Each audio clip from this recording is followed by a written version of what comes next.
Welcome to all of you on my YouTube channel ACS academy. ये video जो है वो हेल्पफुल है असिस्टेंट इंजीनियर और जूनियर इंजीनियर के एग्ज़ाम की जो तैयारी कर रहे हैं सिविल इंजीनियरिंग से। और ये वीडियो जो कॉलेज गोइंग स्टूडेंट हैं उन लोगों के लिए भी बेसिक कॉन्सेप्ट उन लोगों को बिल्डअप करने के लिए हेल्पफुल हो सकता है। So please watch my video. Okay, तो सबसे पहले हम स्टार्ट करेंगे स्ट्रेंथ ऑफ मटेरियल से, उसके बाद 1 बाय 1 सारे सब्जेक्ट को कंप्लीट करते चले जाएंगे। ठीक है।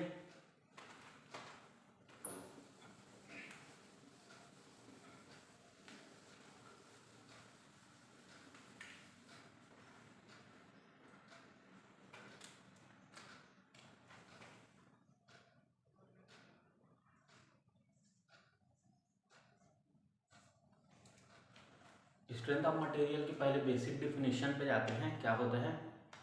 ठीक, पहले देखते हैं ये किसका ब्रांच है, strength of material. Okay, engineering science जो है, engineering science it is classified into 4 subject. 4 subject में क्लासीफाई किया गया है, जिसमें फर्स्ट है mechanics. Second one is the fluid mechanics.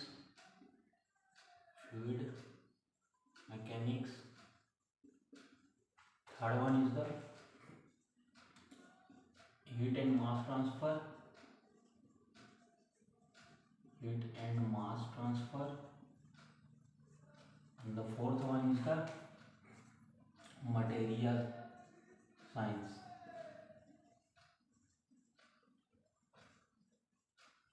Okay, engineering science को 4 पार्ट में डिवाइड कर दिया गया, mechanics, fluid mechanics, heat and mass transfer and material science. उसके बाद मैकेनिक्स को फिर डिवाइड किया गया है 2 टाइप्स में। First one is the engineering mechanics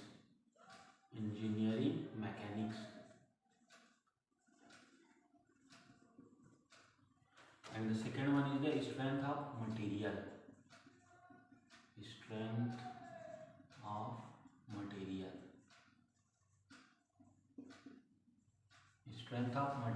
ठीक, इसको बोलते हैं सॉम शॉर्ट में। इसी को मैकेनिक्स ऑफ सॉलिड भी बोला जाता है, मैकेनिक्स ऑफ सॉलिड, फिर मॉस। ठीक, तो इन दोनों में क्या बेसिक डिफरेंस है वो देखते हैं।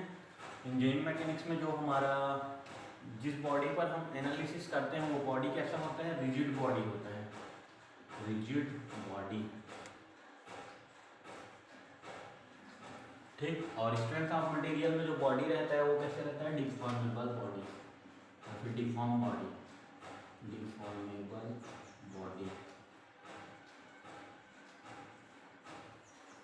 अब दोनों के बीच बेसिक डिफरेंस देखते हैं, रिजिड बॉडी क्या होता है और डिफॉर्मेबल बॉडी क्या होता है। ठीक, जैसे एक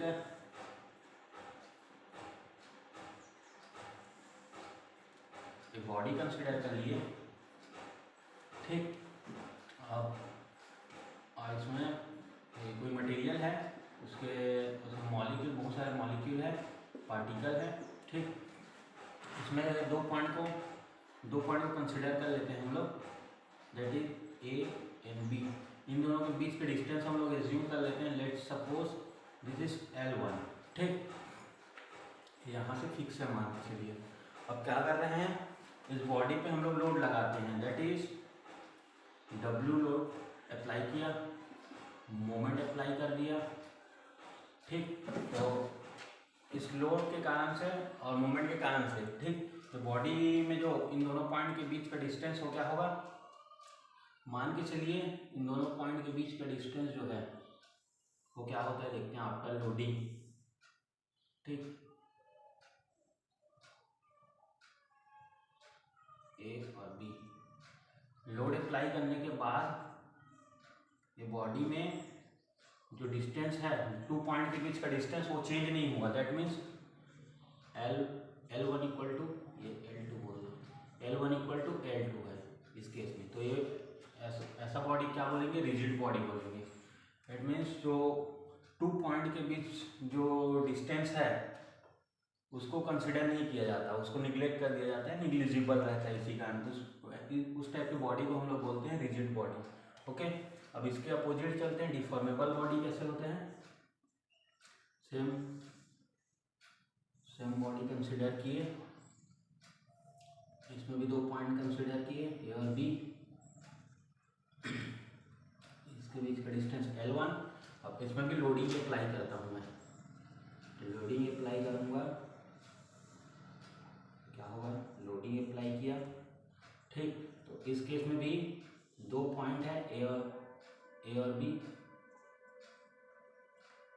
ये लेट्स सपोज L2 हो गया, ठीक। तो इस केस में क्या होगा, अगर बॉडी हमारा डिफॉर्मेबल बॉडी रहेगा तो L1 is not equal to L2, ठीक। दैट मीन्स जो बॉडी है उसमें उसके बीच के 2 पॉइंट को हम लोग क्या करेंगे, 2 पॉइंट के बीच का डिस्टेंस क्या होगा, चेंज होगा, ठीक। तो उस टाइप की बॉडी मतलब डिफॉर्म हुआ बॉडी, ठीक। तो उस टाइप की बॉडी को हम लोग क्या बोलेंगे, डिफॉर्मेबल बॉडी। तो स्ट्रेंथ ऑफ मटेरियल जो सॉन्ग है उसमें कौन सा बॉडी का स्टडी करते हैं, डिफॉर्मेबल बॉडी का स्टडी करते हैं इसके, और इंजीनियरिंग मैकेनिक्स में रिजिड बॉडी का स्टडी करते हैं, ठीक। और एक चीज़ और जानने लायक है स्ट्रेंथ ऑफ मटेरियल में, ठीक। क्या है स्ट्रेंथ ऑफ मटेरियल के लिए, एक बॉडी कंसिडर किया मैं, अब इसको मैं इस साइड से खींच रहा हूँ, मान के चलिए टेंशन फोर्स अप्लाई किया, खींच रहा हूँ पकड़ के, खींच रहे हैं पकड़ के, ठीक। तो क्या होगा, इसको मैं खींचा तो अब इस साइड कोई फोर्स नहीं है, तो क्या होना चाहिए, इसको आगे की ओर खिसक जाना चाहिए, थोड़ा सा इस तरीके से आगे चले जाएगा इस पी फोर्स के कारण, ठीक। लेकिन सॉन्ग में ऐसा नहीं होना चाहिए, ठीक है। सॉन्ग में क्या स्टडी करते हैं, अगर इस बॉडी को मैं इस साइड खींच रहा हूँ तो इसके अपोजिट डायरेक्शन में क्या होगा, उसको रोकने के लिए एक रेजिस्टेंस डेवलप होगा, इसको रोकने के लिए, दैट इज R, ठीक। To maintain the static equilibrium condition, मतलब सॉन्ग को हम लोग स्टडी करते हैं तो बॉडी कैसा होना चाहिए, स्टैटिक इक्विलिब्रियम कंडीशन में होना चाहिए। तो static equilibrium condition, static equilibrium condition, तो हमारा बॉडी स्टैटिक इक्विलिब्रियम कंडीशन में होना चाहिए। तो स्टैटिक इक्विलिब्रियम कंडीशन कहने का मतलब है summation of net force equal to 0, ठीक। इस बॉडी पे मैंने लोड अप्लाई किया, इसको खींचने की कोशिश किया, तो ये क्या हुआ, अगर ये खिंचा जाता है तो ये सॉन्ग नहीं है अगर ये खिंचा गया तो, ठीक। लेकिन ये क्या हुआ, इसको मैं इस साइड से खींचा तो इधर क्या किया, ये रिएक्शन डेवलप किया, रेजिस्टेंस डेवलप किया, है ना, रेजिस्टेंस फोर्स डेवलप हुआ। तो इस केस में लिखूंगा summation of net force equal to 0, तो क्या हो जाएगा, इस डायरेक्शन को पॉजिटिव लेता हूँ, इस साइड को निगेटिव लूंगा तो plus P minus R equal to 0। तो इसको बैलेंस रहने के लिए क्या होगा, P equal to R, static equilibrium में रहने के लिए। तो सॉन्ग इसी चीज़ को फॉलो करता है, स्टैटिक इक्विलिब्रियम कंडीशन को, ठीक। अब देखते हैं इसका डिफिनीशन क्या हो जाएगा फिर स्ट्रेंथ ऑफ मटेरियल का। Strength of material is branch of engineering science which deals with deformable body under static equilibrium condition, और एक और टर्म आता है with in an elastic limit, ठीक। तो इसका डिफिनीशन लिख लेते हैं।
ओके, डिफिनीशन क्या है स्ट्रेंथ ऑफ मटेरियल का? It is branch of engineering science which deals with behaviour of. Welcome to all of you on my YouTube channel ACS academy. ये वीडियो जो है वो हेल्पफुल है असिस्टेंट इंजीनियर और junior engineer के exam की जो तैयारी कर रहे हैं सिविल इंजीनियरिंग से। और ये वीडियो जो कॉलेज गोइंग स्टूडेंट हैं उन लोगों के लिए भी बेसिक कॉन्सेप्ट उन लोगों को बिल्डअप करने के लिए हेल्पफुल हो सकता है। So please watch my video. Okay, तो सबसे पहले हम स्टार्ट करेंगे स्ट्रेंथ ऑफ मटेरियल से, उसके बाद 1 बाय 1 सारे सब्जेक्ट को कंप्लीट करते चले जाएंगे। ठीक है,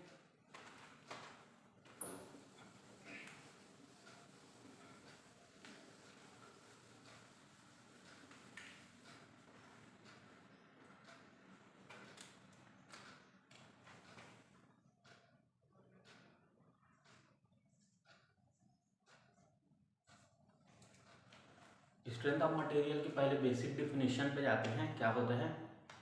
ठीक, पहले देखते हैं ये किसका ब्रांच है strength of material. Okay, engineering science जो है, engineering science it is classified into 4 subject. 4 subject में क्लासीफाई किया गया है, जिसमें फर्स्ट है mechanics. Second one is the fluid mechanics.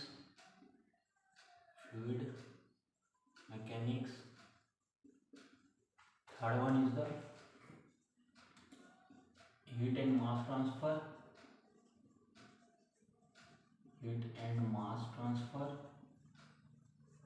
and the fourth one is the material science।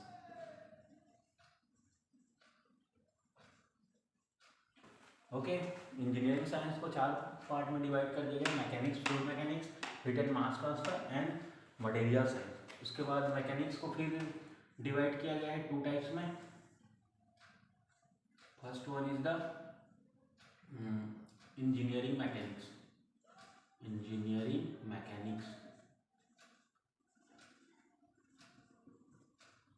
and the second one is the strength of material।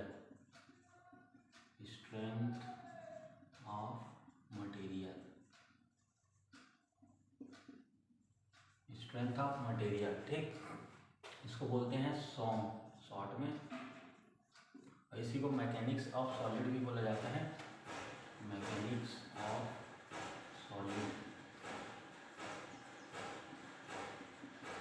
फिर moss. ठीक, तो इन दोनों में क्या बेसिक डिफरेंस है वो देखते हैं। इंजीनियरिंग मैकेनिक्स में जो हमारा जिस बॉडी पर हम एनालिसिस करते हैं वो बॉडी कैसा होता है, रिजिड बॉडी होता है, रिजिड बॉडी। ठीक, और स्ट्रेंथ ऑफ मटेरियल में जो बॉडी रहता है वो कैसे रहता है, डिफॉर्मेबल बॉडी या फिर डिफॉर्मेबल बॉडी।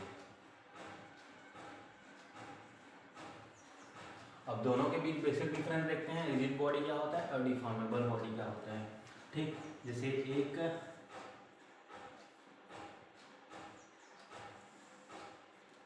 बॉडी कंसिडर कर लिए। ठीक, अब इसमें कोई मटेरियल है, उसमें मॉलिक्यूल, बहुत सारे मॉलिक्यूल है, पार्टिकल है। ठीक, इसमें दो पॉइंट को कंसिडर कर लेते हैं हम लोग, that is A and B. इन दोनों के बीच के डिस्टेंस हम लोग एज्यूम कर लेते हैं, let's suppose this is L1। ठीक, यहाँ से फिक्स है, मान के चलिए। अब क्या कर रहे हैं, इस बॉडी पे हम लोग लोड लगाते हैं, that is W load apply किया, मोमेंट अप्लाई कर दिया। ठीक, तो इस लोड के कारण से और मोमेंट के कारण से, ठीक, तो बॉडी में जो इन दोनों पॉइंट के बीच का डिस्टेंस हो क्या होगा, मान के चलिए इन दोनों पॉइंट के बीच का डिस्टेंस जो है वो क्या होता है, देखते हैं आपका लोडिंग। ठीक, ए और बी, लोड अप्लाई करने के बाद ये बॉडी में जो डिस्टेंस है 2 पॉइंट के बीच का डिस्टेंस वो चेंज नहीं हुआ, that means L1 equal to, ये L2 बोल दो, L1 इक्वल टू L2 है इस केस में। तो ये ऐसा बॉडी क्या बोलेंगे, रिजिड बॉडी बोलेंगे। दैट मीन्स जो 2 पॉइंट के बीच जो डिस्टेंस है उसको कंसिडर नहीं किया जाता, उसको निगलेक्ट कर दिया जाता है, निग्लिजिबल रहता है इसी कारण। तो उस टाइप की बॉडी को हम लोग बोलते हैं रिजिड बॉडी। ओके, अब इसके अपोजिट चलते हैं, डिफॉर्मेबल बॉडी कैसे होते हैं। सेम बॉडी कंसिडर किए, इसमें भी 2 पॉइंट कंसिडर किए, ए और बी, इसके बीच का डिस्टेंस L1। अब इसमें भी लोडिंग अप्लाई करता हूँ मैं, लोडिंग अप्लाई करूँगा, क्या होगा, लोडिंग अप्लाई किया, ठीक। तो इस केस में भी 2 पॉइंट है, ए और बी, ये लेट सपोज L2 हो गया, ठीक। तो इस केस में क्या होगा, अगर बॉडी हमारा डिफॉर्मेबल बॉडी रहेगा तो L1 is not equal to L2, ठीक। दैट मीन्स जो बॉडी है उसमें उसके बीच के 2 पॉइंट को हम लोग क्या करेंगे, 2 पॉइंट के बीच का डिस्टेंस क्या होगा, चेंज होगा, ठीक। तो उस टाइप की बॉडी मतलब डिफॉर्म हुआ बॉडी, ठीक। तो उस टाइप की बॉडी को हम लोग क्या बोलेंगे, डिफॉर्मेबल बॉडी। तो स्ट्रेंथ ऑफ मटेरियल जो सॉम है उसमें कौन सा बॉडी का स्टडी करते हैं, डिफॉर्मेबल बॉडी का स्टडी करते हैं इसके, और इंजीनियरिंग मैकेनिक्स में रिजिड बॉडी का स्टडी करते हैं, ठीक। और एक चीज़ और जानने लायक है स्ट्रेंथ ऑफ मटेरियल में, ठीक। क्या है स्ट्रेंथ ऑफ मटेरियल के लिए, एक बॉडी कंसिडर किया मैं, अब इसको मैं इस साइड से खींच रहा हूँ, मान के चलिए टेंशन फोर्स अप्लाई किया, खींच रहा हूँ पकड़ के, खींच रहे हैं पकड़ के, ठीक। तो क्या होगा, इसको मैं खींचा तो अब इस साइड कोई फोर्स नहीं है, तो क्या होना चाहिए, इसको आगे की ओर खिसक जाना चाहिए, थोड़ा सा इस तरीके से आगे चले जाएगा इस पी फोर्स के कारण, ठीक। लेकिन सॉम में ऐसा नहीं होना चाहिए, ठीक है। सॉम में क्या स्टडी करते हैं, अगर इस बॉडी को मैं इस साइड खींच रहा हूँ तो इसके अपोजिट डायरेक्शन में क्या होगा, उसको रोकने के लिए एक रेजिस्टेंस डेवलप होगा, इसको रोकने के लिए, दैट इज R, ठीक। To maintain the static equilibrium condition, मतलब सॉम को हम लोग स्टडी करते हैं तो बॉडी कैसा होना चाहिए, स्टैटिक इक्विलिब्रियम कंडीशन में होना चाहिए। तो static equilibrium condition, static equilibrium condition, तो हमारा बॉडी स्टैटिक इक्विलिब्रियम कंडीशन में होना चाहिए। तो स्टैटिक इक्विलिब्रियम कंडीशन कहने का मतलब है summation of net force equal to 0, ठीक। इस बॉडी पे मैंने लोड अप्लाई किया, इसको खींचने की कोशिश किया, तो ये क्या हुआ, अगर ये खिंचा जाता है तो ये सॉम नहीं है, अगर ये खिंचा गया तो, ठीक। लेकिन ये क्या हुआ, इसको मैं इस साइड से खींचा तो इधर क्या किया, ये रिएक्शन डेवलप किया, रेजिस्टेंस डेवलप किया, है ना, रेजिस्टेंस फोर्स डेवलप हुआ। तो इस केस में लिखूंगा summation of net force equal to 0, तो क्या हो जाएगा, इस डायरेक्शन को पॉजिटिव लेता हूँ, इस साइड को निगेटिव लूंगा तो plus P minus R equal to 0। तो इसको बैलेंस रहने के लिए क्या होगा, P equal to R, static equilibrium में रहने के लिए। तो सॉम इसी चीज़ को फॉलो करता है, स्टैटिक इक्विलिब्रियम कंडीशन को, ठीक। अब देखते हैं इसका डिफिनीशन क्या हो जाएगा फिर स्ट्रेंथ ऑफ मटेरियल का। Strength of material is branch of engineering science which deals with deformable body under static equilibrium condition, और एक और टर्म आता है with in an elastic limit, ठीक। तो इसका डिफिनीशन लिख लेते हैं, deform body, behaviour of deform body under static equilibrium condition with in an elastic limit, ठीक। तो इलास्टिक लिमिट क्या होता है, स्टैटिक इक्विलिब्रियम कंडीशन देख लिए, समेशन ऑफ नेट फोर्स क्या होना चाहिए, इक्वल टू 0 होना चाहिए, ठीक, इक्विलिब्रियम कंडीशन के लिए। इलास्टिक लिमिट क्या होता है, इलास्टिक लिमिट वो पॉइंट होता है अगर किसी मटेरियल को मैं पकड़ के खींच रहा हूँ, ठीक, तो उसको अगर इलास्टिक लिमिट तक अगर खींचता हूँ तो वो मटेरियल क्या हो जाएगा, वापस अपने शेप में आ जाएगा। जैसे कोई ये एक सर्कुलर बार है मान के चलिए, इसको पकड़ के मैं खींचूंगा तो ये क्या होगा, अगर इसको इलास्टिक लिमिट तक खींचूंगा तो वो वापस अपने ओरिजिनल शेप में आ जाएगा, अपने ओरिजिनल शेप को रिगेन कर लेगा, ठीक। लेकिन अगर इलास्टिक लिमिट से ज़्यादा खींच दिया उन्होंने, है ना, तो उस केस में क्या होगा, ये अपने ओरिजिनल शेप में नहीं आएगा, मतलब परमानेंट डिफॉर्मेशन होगा। इस केस में परमानेंट डिफॉर्मेशन नहीं होता इलास्टिक लिमिट तक, ठीक। तो हमारा सॉन्ग जो है कहाँ तक वैलिड है, इलास्टिक लिमिट तक वैलिड है, ठीक। उसके बाद देखते हैं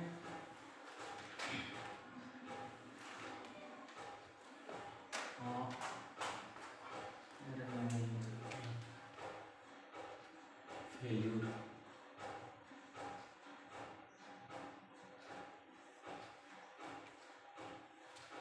फेलियर कितने टाइप का होता है उसको देखते हैं। जैसे दो मटेरियल है मान के चलिए, एक डक्टाइल मटेरियल है और एक ब्रिटल मटेरियल है, दोनों में फेलियर कैसे रहता है, डिफरेंट रहता है, ठीक। तो डक्टाइल मटेरियल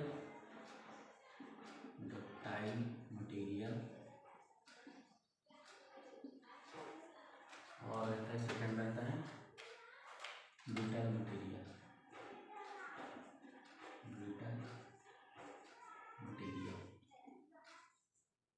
ठीक। डक्टाइल मटेरियल में हम लोग कंसिडर कर लेते हैं एक मटेरियल माइल्ड स्टील, ठीक। ब्रिटल मटेरियल में भी कंसिडर कर लेते हैं कंक्रीट, एक ब्रिटल मटेरियल है, ठीक। तो माइल्ड स्टील दोनों का क्या देखते हैं, दोनों के लिए एक सेक्शन कंसिडर करते हैं, ओके।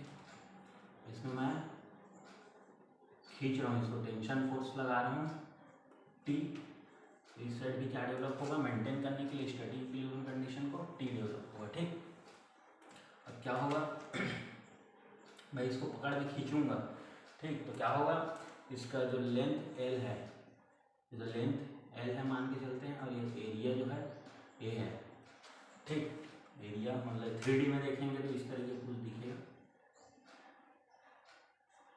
ये एरिया, ये एरिया है, यहीं पे फोर्स लगा है इसका नॉर्मल, ठीक, टेंशन फोर्स, तो ये एरिया है। उसके बाद देखते हैं अगर मैं इसको पकड़ के खींचूंगा तो ये क्या होगा, मेरा जो सेक्शन जो है वो क्या हो जाएगा, जैसे लेंथ जो है वो खींचने पे क्या होगा, बढ़ जाएगा, लेकिन एरिया क्या हो जाएगा, शॉर्ट हो जाएगा, ठीक। तो एरिया जो है वो कम होगा और लेंथ इसका इंक्रीज हो जाएगा कुछ इस तरीके से,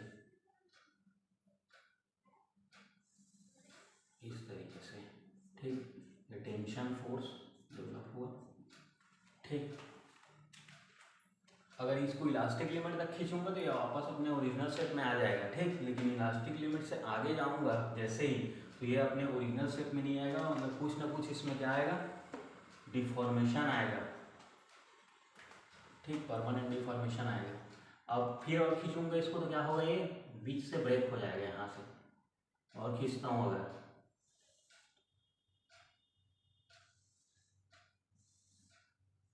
और खींचूंगा तो यहाँ से क्रेक हुआ, तो ये कुछ इस तरीके से क्रेक होगा, ये ऐसे टाइप का, ठीक। ये टेंशन, ये जो एंगल रहता है दैट इज 45 डिग्री, ठीक। 45 डिग्री पे फेलियर होता है अगर डक्टाइल मटेरियल है, ठीक। टेंशन फोर्स अप्लाई कर रहे हैं तो 45 डिग्री पे फेल होगा। 45 डिग्री पे क्यों फेल होता है, तो इसके पीछे रीज़न ये है कि मतलब जो मटेरियल हमारा डक्टाइल मटेरियल जो है वो टेंशन में ज़्यादा स्ट्रॉन्ग रहता है, ठीक, और शियर में वीक रहता है। इसी कारण शियर कहाँ पे मैक्सिमम होता है, 45 डिग्री एंगल पे जो प्लेन रहता है वहाँ पे शियर जो है, शियर फोर्स जो है वो मैक्सिमम रहता है, ठीक। शियर फोर्स क्या होता है ये सब आगे डील करेंगे। 45 डिग्री पे फेलियर होता है, तो इस टाइप के फेलियर को क्या बोलते हैं, that is cup on failure, cup on failure. ये माइल्ड स्टील में डक्टाइल मटेरियल के लिए है, ठीक। अब क्या करते हैं, ब्रिटल मटेरियल के लिए देखते हैं, सेम कंक्रीट का एक बार कंसिडर कर लेते हैं, ठीक। इसमें भी टेंशन फोर्स अप्लाई किया मैं, ये लेंथ एल था, ठीक। अब इसको खींचूंगा, है ना, ये कंक्रीट के ब्लॉक को, तो ये क्या हो जाएगा, इसमें भी इस तरीके से खिंचाएगा, एल प्लस डेल्टा एल, ठीक। उसके बाद क्या हो गया, उसके बाद क्या हो गया, यहाँ से ब्रेक हो जाएगा, ठीक। तो तो ये जब फेल होगा तो कुछ इस तरीके से फेल होगा।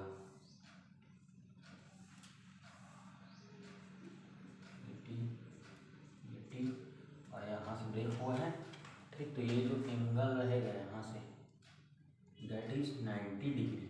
90 डिग्री में फेल होने का मतलब है ब्रिटल मटेरियल जो है वो टेंशन में वीक रहता है। कंक्रीट जो है वो टेंशन नहीं ले सकता, ठीक है, मतलब उसको बहुत कम टेंशन लेता है, इसी कारण उसको निगलेक्ट करके चलते हैं। जब हम लोग आरसीसी डिज़ाइन वगैरह पढ़ते हैं उसमें तो क्या होगा, टेंशन में वीक रहता है, इसी कारण टेंशन में फेल हुआ। और टेंशन मैक्सिमम रहता है 90 डिग्री पे, तो इसी कारण 90 डिग्री फेलियर देखने को मिलता है ब्रिटल मटेरियल में।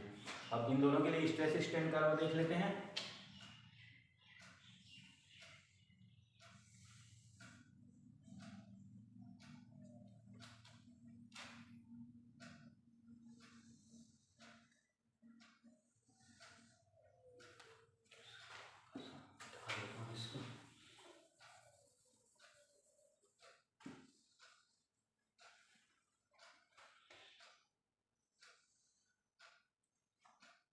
This is the fracture point.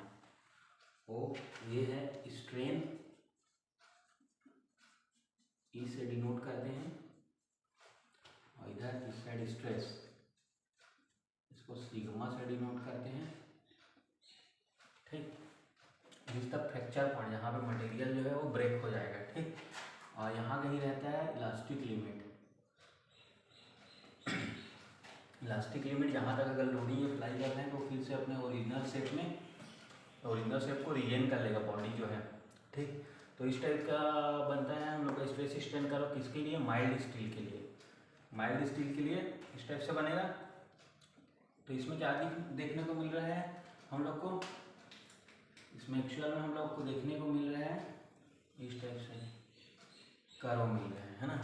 तो ये क्या हो रहा है, large plastic deformation, large plastic deformation,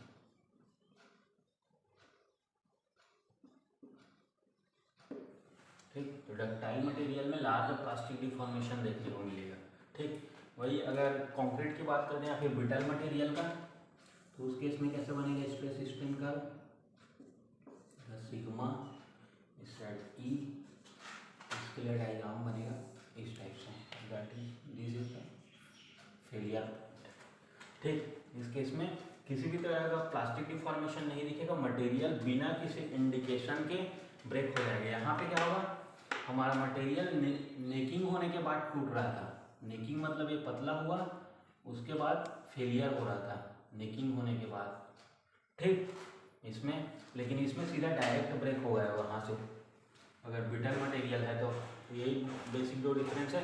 इसमें लार्ज प्लास्टिक डिफॉर्मेशन होता है, फेलियर हुआ, ठीक, लार्ज प्लास्टिक डिफॉर्मेशन। और इस केस में डायरेक्ट फेलियर हुआ बिना किसी इंडिकेशन के।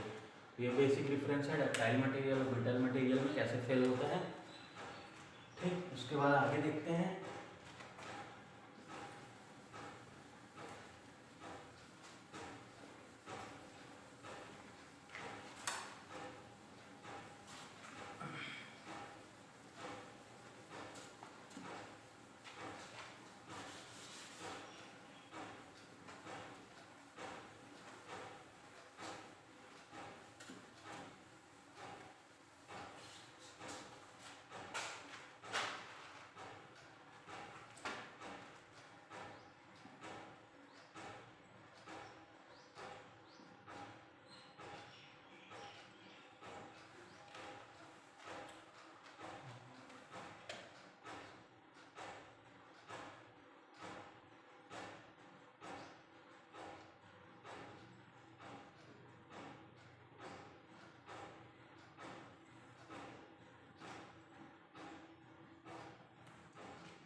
अब डील करेंगे प्रॉपर्टीज ऑफ मटेरियल। सबसे पहला है स्ट्रेंथ, ठीक। स्ट्रेंथ क्या होता है, it is a maximum value, it is a maximum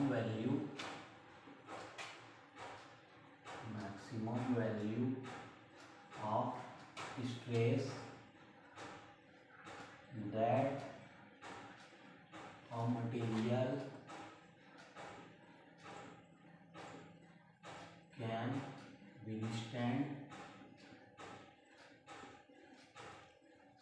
without any failure.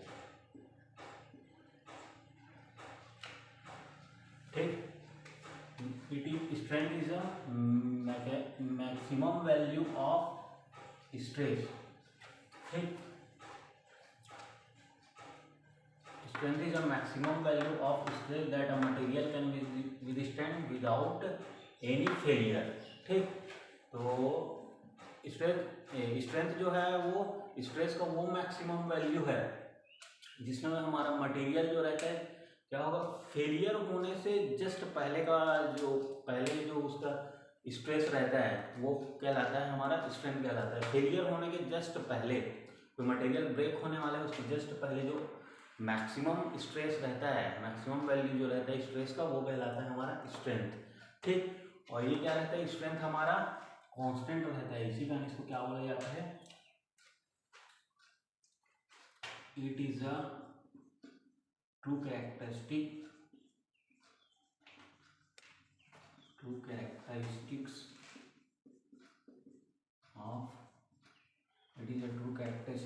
Of material.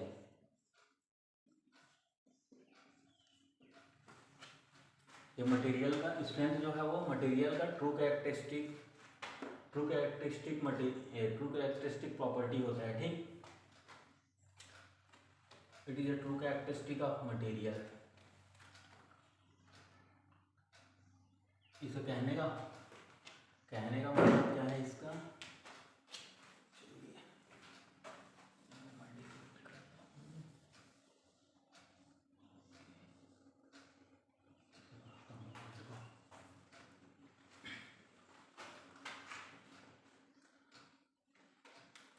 अब डील करेंगे प्रॉपर्टीज ऑफ मटेरियल। ठीक, पहला प्रॉपर्टी है स्ट्रेंथ। स्ट्रेंथ क्या होता है, it is a maximum value of stress that a material can withstand without any failure. ठीक, इसे कहने का मतलब है ये स्ट्रेस का वो मैक्सिमम वैल्यू है जिस पॉइंट पे हमारा मटेरियल जो है वो फेल होता है, जिस स्ट्रेस पे हमारा मटेरियल जो है वो फेल हो जाता है, तो वो कहलाता है स्ट्रेंथ। मतलब मैक्सिमम से मैक्सिमम कितना स्ट्रेस वो कैरी कर सकता है कोई मटेरियल। ठीक, तो मैक्सिमम वैल्यू जो स्ट्रेस का रहता है वो क्या कहलाता है, स्ट्रेंथ कहलाता है। It is a true characteristic of material. इसका मतलब क्या है, ट्रू कैरेक्टरिस्टिक मतलब it does not depend on shape and size of material. Does not depend on shape and size of material. And size of material, ये shape और size पर depend नहीं करता। मतलब दैट मीन्स स्ट्रेंथ जो है किसी भी मटेरियल के लिए कांस्टेंट होगा। जैसे स्टील यूज करते हैं तो स्टील के लिए कांस्टेंट होगा, अगर लकड़ी है तो उसके लिए स्ट्रेंथ उसका कांस्टेंट होगा। ठीक, मतलब जो भी मटेरियल है उसका स्ट्रेंथ जो है वो फिक्स रहेगा, वो उसके डायमेंशन पर डिपेंड नहीं करेगा। मतलब लेकिन स्ट्रेस जो है वो क्या करता है, डिपेंड करता है। ठीक, तो स्ट्रेस के लिए देखते हैं स्ट्रेस क्या होता है, यहाँ से स्टार्ट करते हैं। Stress it is a response, it is internal resistance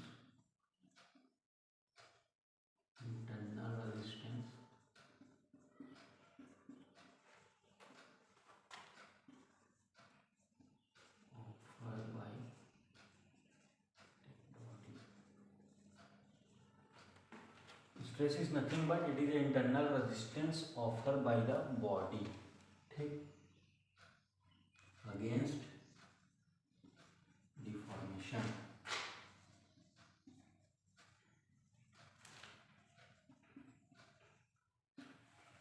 ठीक, स्ट्रेस होता है, अगर इसको स्ट्रेस को सिग्मा से डिनोट करते हैं, that is nothing but resistance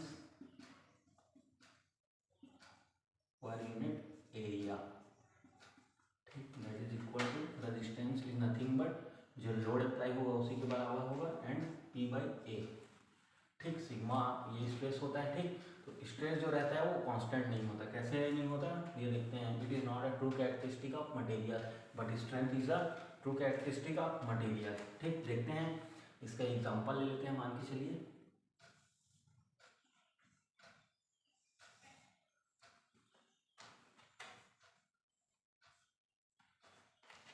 एक सेक्शन कंसिडर कर लिए, ठीक है, एक मटेरियल ले लिए, ठीक, और इसी में लोड को हम लोग क्या करते जाएंगे, बढ़ाते जाएंगे। एरिया कांस्टेंट रहेगा, लोड को बस इंक्रीज करते जाना है। ठीक, देखते हैं फर्स्ट वन,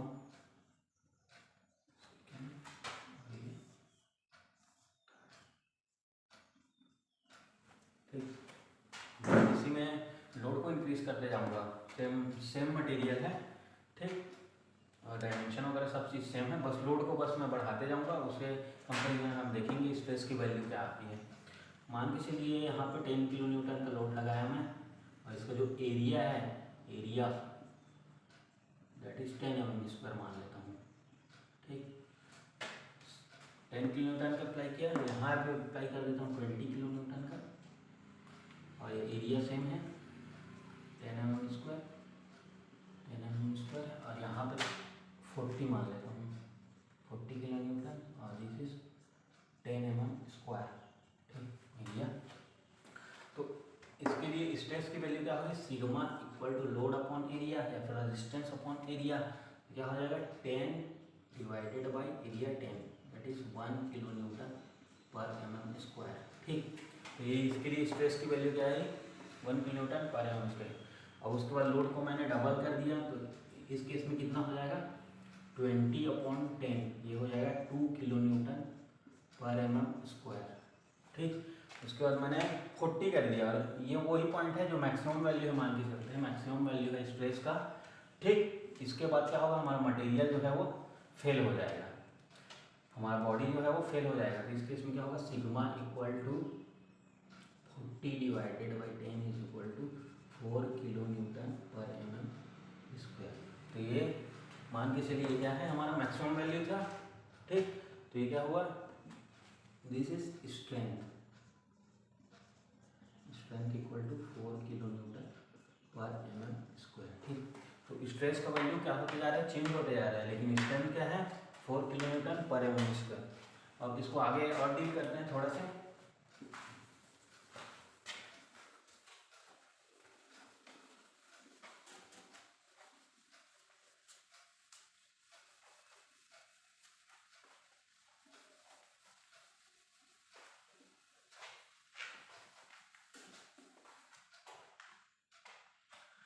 एक और एग्जांपल समझ लेते हैं इस चीज को।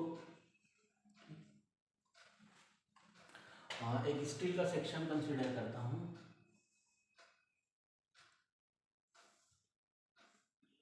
सेम लोड लग रहा है, मान के चलिए 40 किलो न्यूटन ही लग रहा है पर mm², सॉरी 40 किलो न्यूटन का लोड आ रहा है, और दिस एरिया इज 10 mm²। ठीक, सिमिलर तो वही रहेगा, एल रहेगा, मान के चलिए देखते हैं। ये है 10 mm² है। अब मैं क्या करता हूँ, इसको डबल कर दिया इसका, तो ये एरिया मैं ले लिया, मान के चलिए 20 mm², इसमें लोड को इंक्रीज करते जाता हूँ, ये एल है। ठीक, यहाँ पे 40 किलो न्यूटन का अप्लाई करता हूँ। तो इसके लिए स्ट्रेस का वैल्यू देखते हैं, sigma equal to that is nothing but ये क्या था, स्ट्रेंथ था। देखिए थे प्रीवियस एग्जांपल में मैक्सिमम वैल्यू था, जहाँ पे मटेरियल हमारा ब्रेक हो जा रहा था, तो 40/10 is equal to 4 kilo newton per mm², ये था स्ट्रेंथ था। ठीक, स्टील है दोनों, ये स्टील है और ये भी स्टील है, बस मैंने एरिया को क्या कर दिया, 2 टाइम्स कर दिया हूँ। अब देखता हूँ अगर 2 मटेरियल लिए हैं, एक पतला है और एक मोटा है, तो उसका स्ट्रेंथ कैसे कांस्टेंट रहता है वो देखते हैं। ठीक, सिग्मा इक्वल टू इतना है, इस केस में सिग्मा देखता हूँ मैं 40/20, यह आ जाएगा 2 किलो न्यूटन पर mm²। तो इस केस में हमारा स्ट्रेंथ क्या था 4 किलो न्यूटन पर एम स्क्वायर है, लेकिन दोनों क्या है मटेरियल सेम है, स्टील है। तो इस केस में हमारा मटेरियल जो है वो अभी फेल नहीं होगा। ठीक, कब फेल होगा? जब 4 किलो न्यूटन पर एम स्क्वायर होगा तब मैं क्या करूँगा, लोड को डबल कर देता हूँ। मान के चलिए 40 को 80 कर दिया, 80/20 इक्वल टू 4 किलो न्यूटन पर एम स्क्वायर। तो क्या होगा, स्ट्रेंथ यहाँ से देखने को मिल रहा है, स्ट्रेंथ की वैल्यू ये इसके लिए स्ट्रेंथ होगा, स्ट्रेंथ। ठीक, यहाँ से देखने को मिल रहा है हम लोग को, क्या देखने को मिल रहा है कि अगर मटेरियल पतला है तब भी उसका स्ट्रेंथ क्या है 4 किलो न्यूटन पर एम स्क्वायर है, और उसके एरिया को बढ़ा देने से क्या हो रहा है, स्ट्रेंथ जो है वो 4 किलो न्यूटन पर एम स्क्वायर ही आ रहा है। एक्चुअल में हो क्या रहा है, लोड अपॉन एरिया। ठीक, तो अगर एरिया यहाँ पे मोटा होते जा रहा है तो लोड भी उस चीज़ को, मटेरियल को तोड़ने के लिए क्या करना पड़ेगा, ज़्यादा लगाने पड़ेगा। That means sigma equal to load upon area होता है। तो क्या हो रहा है, अगर एरिया को मैंने बढ़ाया तो साथ ही साथ मटेरियल को तोड़ने के लिए लोड को भी बढ़ाना पड़ रहा है। तो ये दोनों क्या हो गया, अगर पी को भी बढ़ा रहा हूँ, ए को भी बढ़ा रहा हूँ, तो वैल्यू क्या आएगी, कांस्टेंट ही आएगी स्ट्रेंथ के लिए। ठीक, तो इसी कारण बोला जाता है कि जो मटेरियल जो स्ट्रेंथ प्रॉपर्टी है मटेरियल की वो क्या है, तो इसी कारण बोला जाता है कि जो स्ट्रेंथ प्रॉपर्टी है मटेरियल की वो क्या रहता है, ट्रू कैरेक्टरिस्टिक ऑफ मटेरियल। ठीक, ऑब्जेक्टिव क्वेश्चन में पूछ सकता है ये, ऑप्शन देखें, 4 ऑप्शन देखें तो याद रखना, strength is true characteristic of material. Okay, अब स्ट्रेंथ क्या चीज़ पर डिपेंड करेगा वो देखते हैं। स्ट्रेंथ केवल मटेरियल किस टाइप का है, टाइप ऑफ मटेरियल पर डिपेंड करेगा। कैसे देखते हैं, एग्जांपल लेते हैं एक और। एक स्टील, सेम स्टील कंसिडर किए और एक वुड लिए। ठीक, स्टील में सेम यही आएगा, इधर मैंने 40 किलो न्यूटन का लोड अप्लाई किया, 10 mm स्क्वायर, तो इसके लिए सिग्मा आ रहा था, इनकी स्ट्रेंथ आ रहा था। ठीक, स्ट्रेंथ क्या आ रहा है 4 kilo newton per mm square इस केस में स्टील के लिए। और वुड के लिए कंसिडर करता हूँ यही चीज़, सेम डायमेंशन वगैरह सब सेम रहेगा। ठीक, डायमेंशन वगैरह सब सेम रहेगा, लेंथ और एरिया वगैरह। ठीक, लेंथ एल ही है, यहाँ पे भी एल ही था। ठीक, यहाँ पे मैंने लोड अप्लाई किया, मान के चलिए 10 किलो न्यूटन अप्लाई किया, और this is area that is equal to 10 mm square. And इस केस में मान के चलिए सिग्मा इक्वल टू इसके स्ट्रेंथ जो आ रहा है वो क्या आएगा, 10/10 दैट इज 1 mm स्क्वायर आ रहा है, 1 kilo newton per mm square आ रहा है, 10/10 किया तो। ठीक, दैट मीन्स वुड है तो वुड का स्ट्रेंथ क्या होगा, वो कम होगा, वो कम लोड में ही क्या हो जाएगा, फेल हो जाएगा। तो स्टील के लिए अगर 4 kilo newton per mm square है तो वुड के लिए 1 kilo newton per mm square आ रहा है। तो स्ट्रेंथ केवल किस पर डिपेंड करेगा, टाइप ऑफ मटेरियल पे। हर टाइप के मटेरियल के लिए स्ट्रेंथ जो है वो डिफरेंट होगा। ठीक, अब आगे चलते हैं।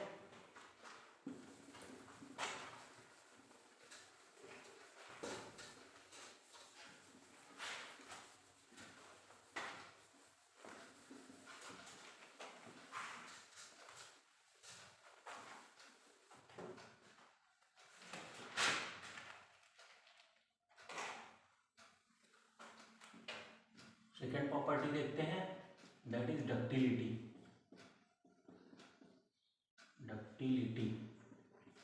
ओके,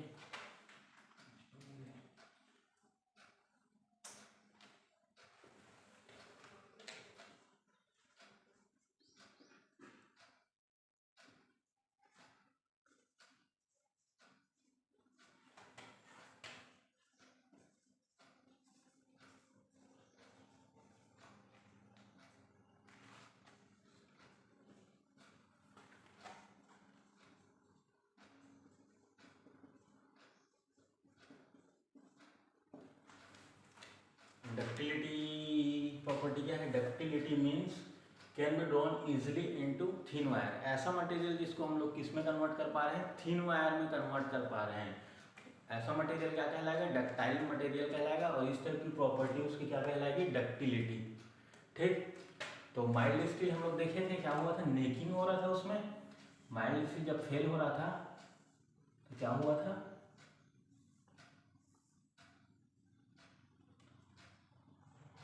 नेकिंग होने के बाद फेल हो रहा था मटेरियल।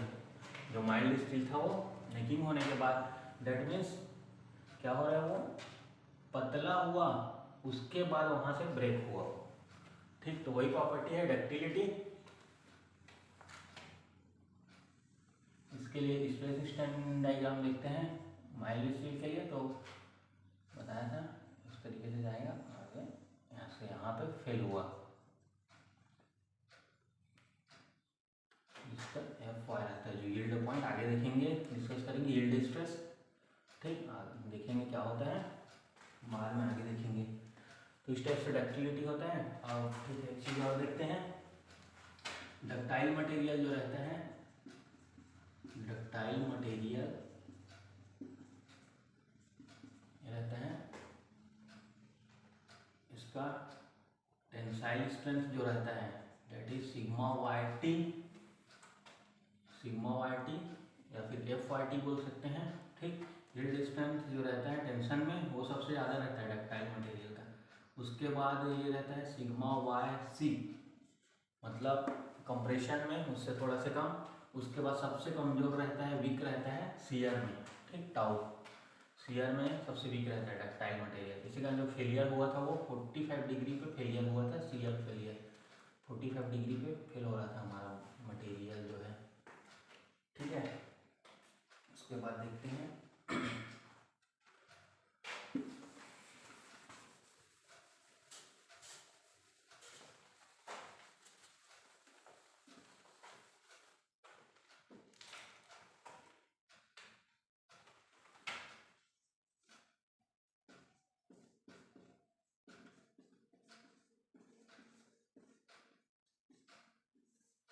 अब देखते हैं ब्रिटलनेस क्या होता है। Brittleness is the property of material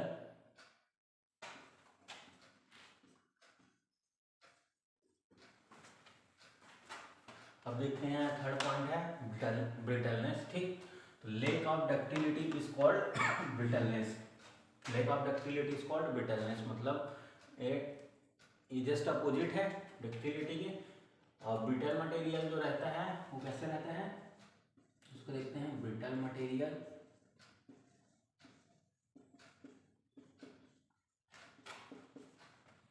ये ब्रिटल मटेरियल है, कोई ब्रिटल मटेरियल तो कैसे रहता है? सिग्मा वाई सी, कंप्रेशन में स्ट्रॉन्ग रहता है।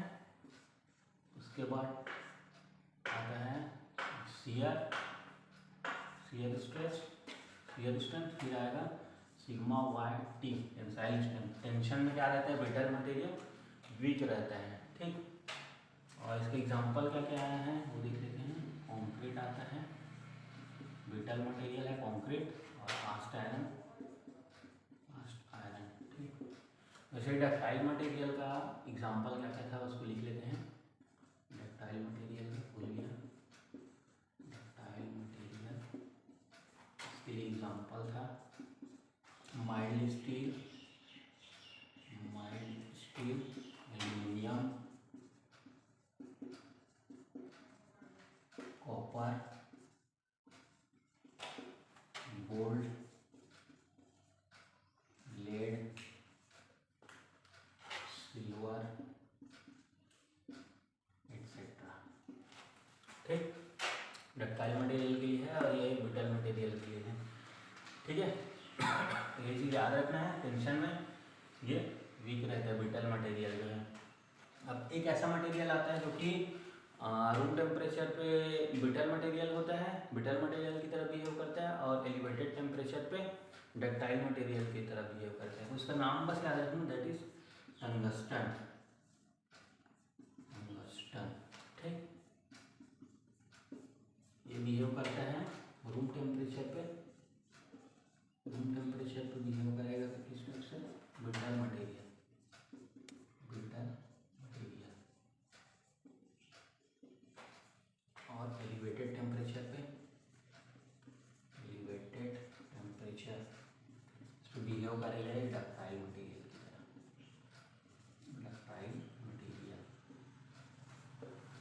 ठीक है।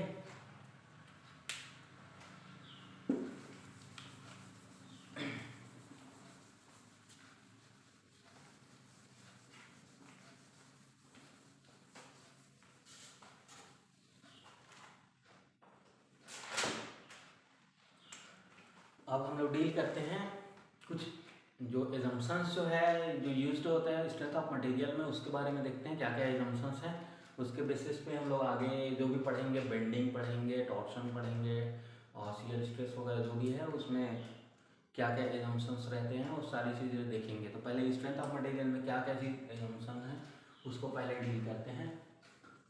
तो एजम्पशंस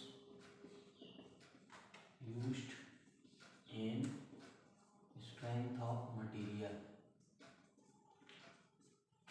ठीक, सबसे पहला एजम्पशन है material is continuous, material is continuous and deformable.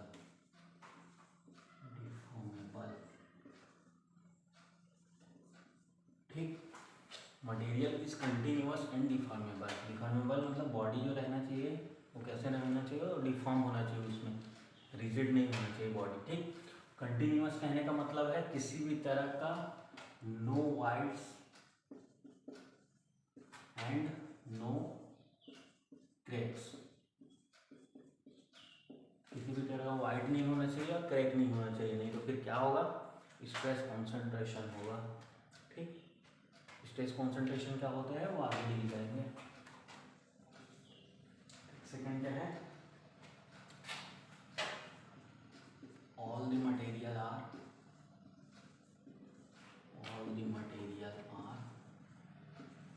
homogeneous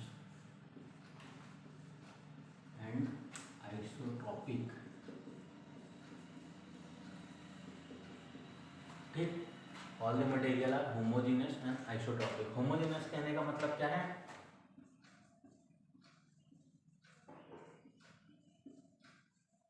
homogeneous कहने का मतलब है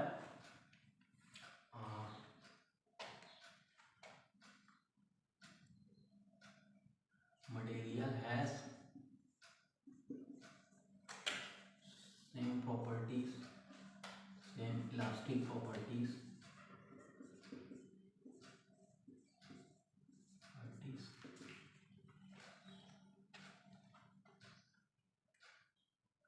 at a point,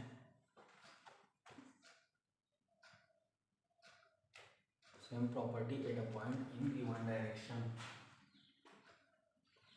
at any point in given direction,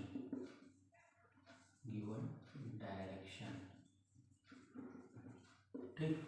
homogeneous material कहने का मतलब है मटेरियल है the same elastic property at any point in given direction. ठीक, अगर कोई बॉडी है, ठीक, तो जिसका एक्स एक्सिस वाई और ये जेड एक्सिस है, मान के चलिए। तो मैं किसी भी डायरेक्शन में मैं जाता हूँ, ठीक, मान के चलिए मैं इस साइड जाता हूँ, है ना, इस साइड में जाता हूँ तो क्या होगा, मटेरियल है same elastic property, same elastic property at any point, किसी भी पॉइंट में। मतलब मैं यहाँ पे गया, मान के चलिए इलास्टिक प्रॉपर्टी मतलब क्या होता है, इलास्टिक कांस्टेंट जो है ई हो सकता है, के है, जी है, इस टाइप का, ठीक, कोई भी प्रॉपर्टीज हो सकता है। इस पॉइंट पे गया, यहाँ पे मान के चलिए मॉड्यूलस ऑफ इलास्टिसिटी जो ई की वैल्यू है वो E1 है, मान के चलिए इधर भी गया, यहाँ भी E1 था, इस साइड भी E1 है, इस साइड यहाँ पे भी E1। तो किसी भी पर्टिकुलर डायरेक्शन में जो इलास्टिक प्रॉपर्टी जो रहेगा वो क्या रहेगा, कांस्टेंट रहेगा, सेम रहेगा। ठीक, वैसे ही अगर इस डायरेक्शन में जाता है तो मान के चलिए यहाँ पे E2 है, इधर E2 है, ऐसे मतलब सिमिलर रहेगा डायरेक्शन में। उसके बाद देखते हैं आइसोट्रॉपिक क्या होता है। आइसोट्रॉपिक, आइसोट्रॉपिक कहने का मतलब है material has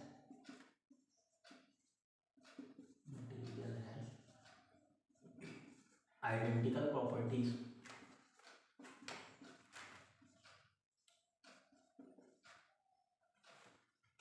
identical properties in all directions.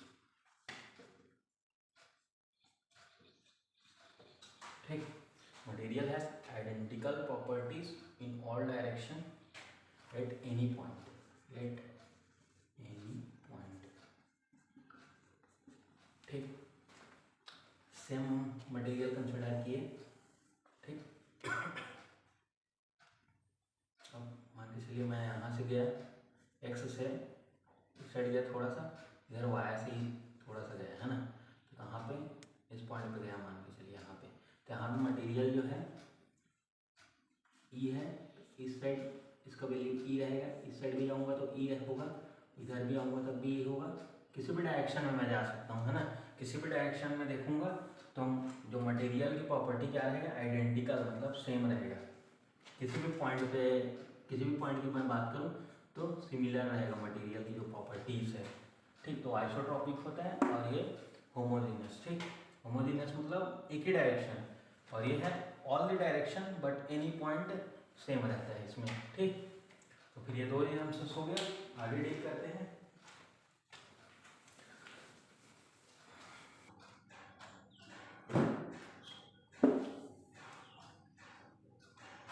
ठीक, थर्ड एग्जाम्पल देखते हैं।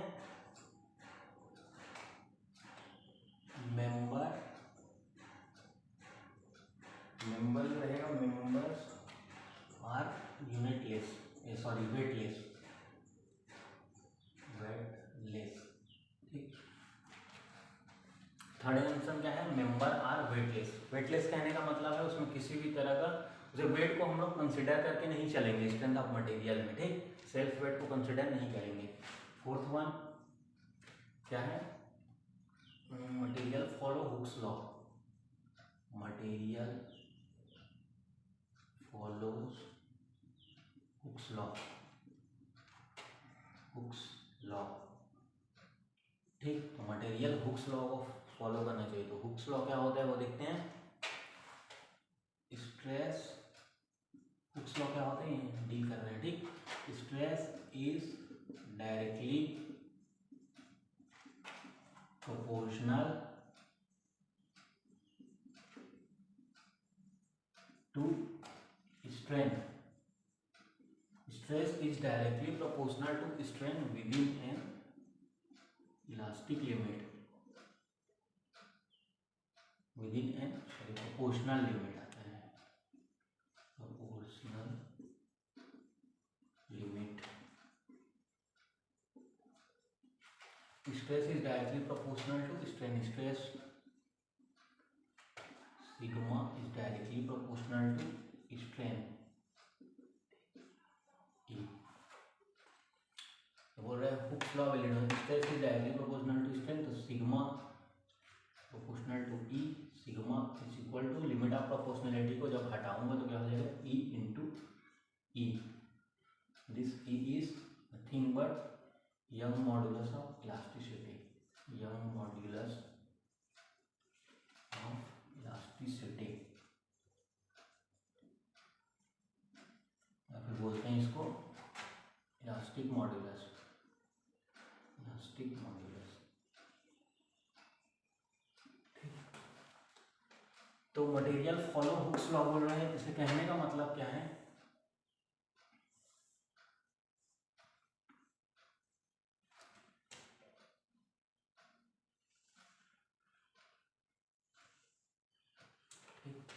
दिस इज द, देखते हैं ये प्रोपोर्शनल लिमिट है, ये इलास्टिक लिमिट है। ठीक, अभी के लिए देख लेते हैं, आगे डील करेंगे इसको जब हम लोग पढ़ेंगे माइल्ड स्टील के लिए, जब टेंसाइल टेस्ट करेंगे माइल्ड स्टील में तो देखेंगे कारो कैसे बनता है। Stress, this is strain. ठीक, तो this is the elastic limit और दिस इज प्रोपोर्शनल लिमिट। तो क्या बोलते हैं, stress is directly proportional to strain within a proportional limit. Proportional limit तक हमारा स्ट्रेस और स्ट्रेन जो रहता है वो डायरेक्टली प्रोपोर्शनल रहता है। दैट मीन्स लीनियर, ये जो रहेगा इट इज लीनियर, लीनियर होता है। ठीक, लीनियर होगा, stress is directly proportional to strain. ठीक, लीनियर होगा, और ये जो ये क्या कहलाएगा, that is nothing but E, इसका ई। ठीक, ट्रायंगल बनाता हूँ मान के चलिए मैं। ठीक, तो टेन थीटा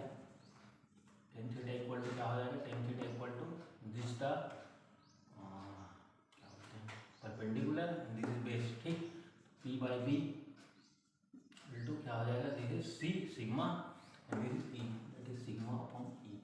सो देखूंगा tan theta equal to sigma upon E, और यहाँ से भी ये क्या आएगा, E equal to sigma upon E. ठीक, क्या हो गया, tan theta equal to E, that is equals to, ये क्या है, slope of stress strain curve. Slope of stress strain curve क्या रिप्रेजेंट करता है, मॉड्यूलस ऑफ इलास्टिसिटी को रिप्रेजेंट करता है। ठीक, ये फोर्थ है material follow Hooke's law. Fifth property है सुपरपोजिशन।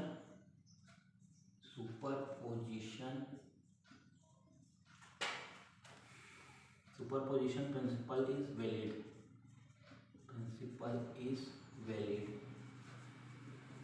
ठीक, सुपरपोजिशन प्रिंसिपल कहने का मतलब है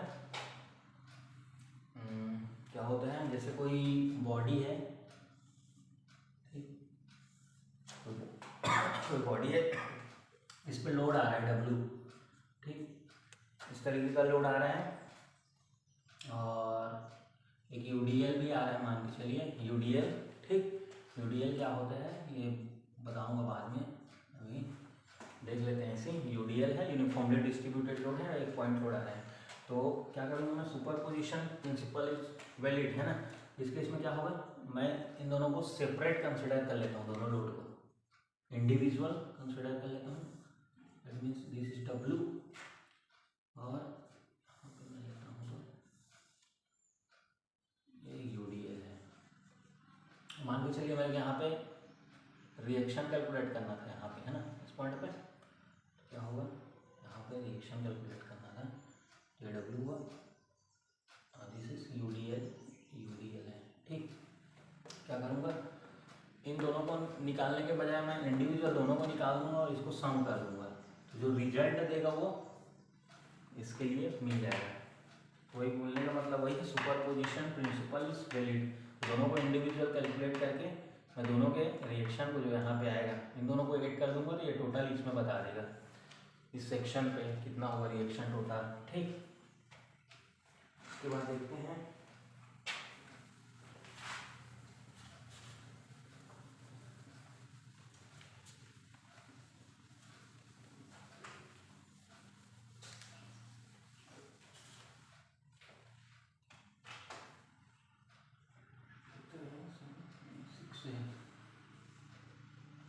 point, effect of true stress and true strain is neglected. Effect of true stress and true strain is neglected.